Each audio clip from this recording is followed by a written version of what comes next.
L'Algérie, vous avez gagné, mais je peux pas tolérer ce manque de respect. Je pense que vous avez tous reconnu vers qui Amoura se tournait à ce moment précis. C'était bien lui, tout droit devant lui à ce moment précis, qui a d'ailleurs fini dans cet état après le match. L'homme qui a passé des heures debout pour supporter son équipe. Quel qu'on se le dise, pour moi, le meilleur supporter de cette Coupe d'Afrique des Nations. Parce qu'on le veuille ou non, lors de cette Coupe d'Afrique des Nations, des faits marquants, il n'y en a pas eu autant qu'en Côte d'Ivoire. Et ce monsieur faisait partie des seuls qu'il y en avait actuellement dans cette CAN.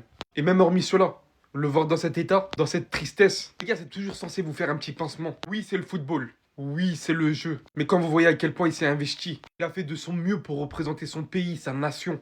Moi, je vous retiendrai, monsieur, comme le meilleur supporter de cette CAN, incontestablement. En vrai, c'est dommage parce que sur le coup, il n'y avait aucune raison pour laquelle Amoura a fait ça. Parce que c'est pas un supporter encore qui chambre, qui fait du trash talk, comme on a déjà vu de nombreuses fois dans le football. Il était juste là, en fait, à représenter son pays comme un symbole. Vous avez tout notre respect, monsieur.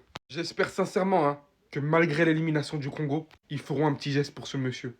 Qu'ils l'appelleront dans une salle avec eux. Peut-être que c'est même déjà fait en tout cas, mais je l'espère vraiment.